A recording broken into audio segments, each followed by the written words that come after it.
À la une de l'actualité de ce jour, comme toujours, chose promise, chose due, les équipements et matériels pour la construction de l'usine de fabrication de produits pharmaceutiques Pharmalagas sont arrivés à bon port cet après-midi et réceptionnés par le président Andry Rajoelina à l'aéroport international d'Ivato.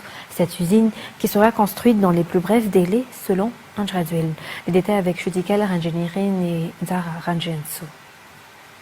L'avion transportant les 100 tonnes d'équipements et de matériel pour la construction de l'usine pharmaceutique de Madagascar a atterri sur le sol malagasy vers 16 heures. Avec à son bord des ingénieurs qui donneront la main à l'État dans la construction de cette usine. Un défi qui est encore une fois relevé par le président de la République de Madagascar, car ce projet figure parmi les véléranes présidentielles d'Andry Rajoelina. Cette usine de fabrication de produits pharmaceutiques, dénommée Pharmalagas, produira 12 sortes de médicaments made in Madagascar en 3 ans, selon les explications du président malagasy Andry Rajoelina ce jour, durant la réception de ces équipements de matériel en provenance d'Allemagne et de Chine. Cette usine témoignera également de la fierté nationale, car elle est construite toujours dans le cadre de la célébration du 60e anniversaire de l'indépendance du pays.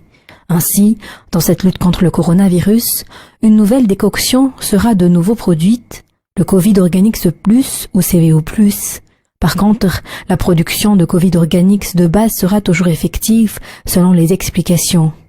Bionex, une entreprise privée dans le pays, sera également aux côtés de l'État dans ce projet.